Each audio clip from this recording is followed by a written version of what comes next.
Today, we're exploring some underrated JDM legends you may not have heard of. These underrated gems offer serious fun without breaking the bank. Whether you crave high-revving engines, sharp handling, or turbo power, this list has something for you. Let's dive in. First up, a compact coupe that flies under the radar but packs a serious punch. You might not expect it, but once you see what's hiding under the hood, you'll understand. I'm talking about the Mazda MX-3. Let's take a look at it. One of the most underrated little coupes to come out of the 90s. The MX-3, often overlooked in the sea of more iconic vehicles from that era, remains one of Mazda's finest hidden gems. In a time when compact cars were all about practicality and low cost, Mazda decided to blend the heart of a sports car with the practicality of a small daily driver. The result was a car that was both nimble and quick, yet small enough to fit into any parking spot with ease.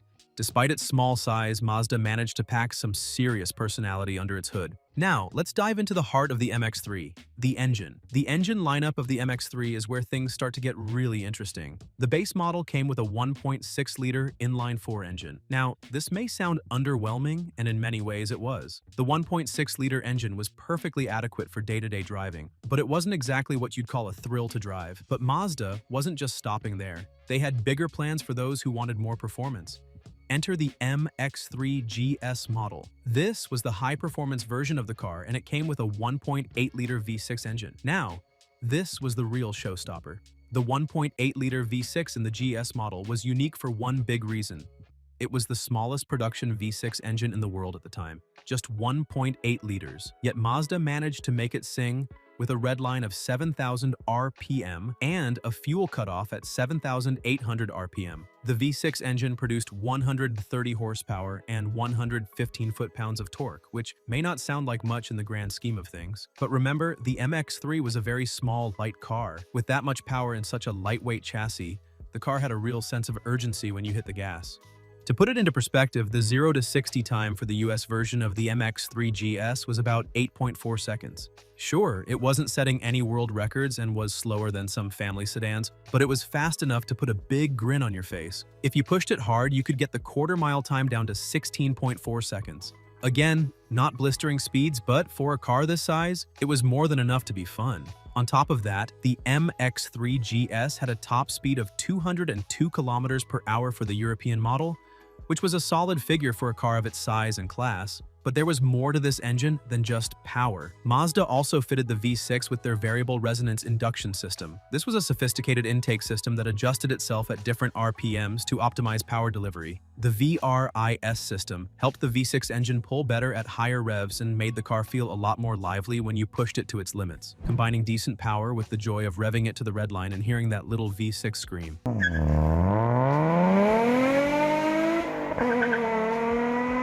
Handling-wise, the MX-3 was equally impressive. It wasn't about straight-line speed, and this little coupe was built to handle curves and corners with ease. But for all its potential, the MX-3 didn't achieve the commercial success Mazda had hoped for. It was overshadowed by its bigger, more well-known sibling, the MX-5 Miata. While the Miata stole the spotlight with its accessible sports car experience, the MX-3 flew under the radar. After only one generation, Mazda pulled the plug on the MX-3, leaving it as a forgotten relic of the 90s car world. It's a shame, really, because it was a fantastic car with a lot of untapped potential. Next, a car that might not turn heads at first, but the moment you hit the throttle, it's a different story. The Toyota AE111, with its high-revving motor that brings a raw, visceral driving experience. Let's look deeper. If you're a JDM fan, you probably know about its older sibling, the AE86, but this one's the underrated gem that deserves way more attention. Stick around because we're diving deep into what makes the AE111 a forgotten masterpiece.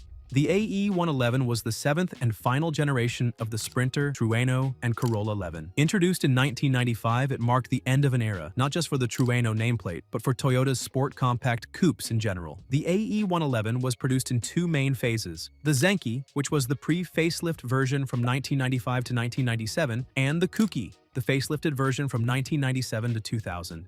The changes between these two phases were subtle, but they were significant enough to improve the car's handling and performance. The FZ trim served as the entry-level model, equipped with a 1.5-liter 5AFE engine that produced 100 horsepower. Nothing too exciting, but it did the job for those looking for an everyday commuter.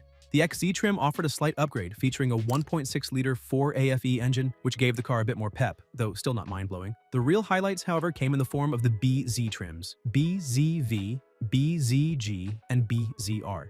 These trims came with the legendary 1.6-liter 20-valve 4AGE blacktop engine. This engine was a significant step up from the older 4AGE units found in earlier Toyota models. The blacktop was one of Toyota's best naturally aspirated inline-4 engines, delivering an impressive 165 horsepower, a level of performance that made the AE111 feel far sportier than it really was. So what made the 4AGE blacktop so special? Toyota ditched the old mass airflow sensor in favor of a manifold absolute pressure or MAP sensor. This allowed for more precise tuning and performance gains, while the engine internals were revised to make it more durable and capable of handling high revs. The blacktop also featured a black valve cover, which gave it its nickname, and the engine could rev all the way up to 8,000 RPM, making it one of the highest revving engines in its class. Another aspect that set the AE111 apart from other cars in its class was the sound of the engine. The individual throttle bodies gave the 4AGE blacktop a distinctive, high-pitched induction noise that was incredibly satisfying to hear, particularly as the revs climbed toward the red line.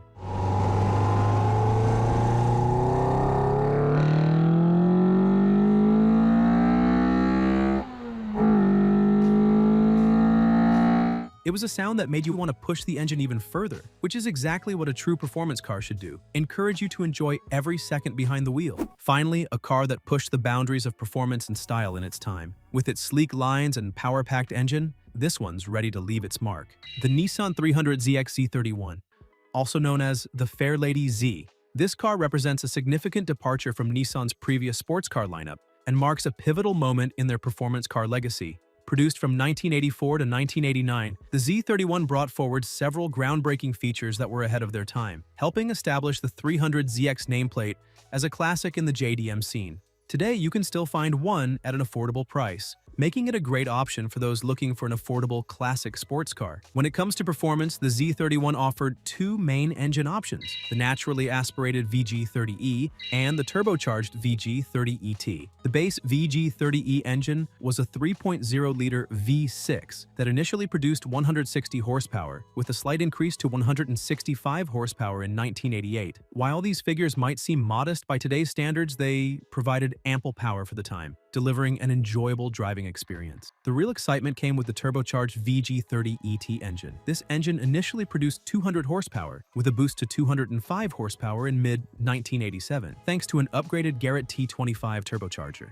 In terms of acceleration, the turbocharged Z31 was impressive, able to hit 0 to 60 miles per hour in about 6.5 seconds, a competitive time for the mid-80s. While it may not compare to modern performance standards, the Z31 was a legitimate sports car in its heyday and could compete with much more expensive rivals from both Europe and America. The turbo models also featured advanced suspension systems, including electronically adjustable shocks that allowed drivers to switch between soft, normal, and firm settings. This was a feature ahead of its time and made the Z31 a standout in terms of comfort and handling. When considering a classic car like the Z31, maintenance is key to keeping it running smoothly. The VG30 engine is relatively reliable, and many owners report that these engines can last well over 200,000 miles. One major maintenance issue to watch out for is the timing belt. Since the VG30 is an interference engine, the timing belt needs to be replaced every 60,000 miles to avoid potentially catastrophic engine damage. Another common issue with the Z31 is rust, especially in certain regions where rust prevention wasn't as advanced as it is today. Key areas to check for rust include under the spare tire, above the muffler, and under the toolkit. Be prepared to spend some time and money on rust repairs if you're buying one. The Z31's transmission and differential are also important considerations when purchasing one. The base NA models came with a 5-speed manual transmission, which is generally reliable but not particularly refined. The turbo models, particularly from 1984 to 1986, were equipped with the Borg-Warner T5 transmission, which is known to be somewhat fragile. If you're planning to drive your Z31 aggressively, it's a good idea to look for a later turbo model, as these feature stronger transmissions. And there you have it, 3 underrated JDM gems that offer serious fun without breaking the bank. Which one would you pick? Let me know in the comments. And if you enjoyed the video, don't forget to like, subscribe, and hit that bell for more awesome content. Thanks for watching, and I'll see you in the next one.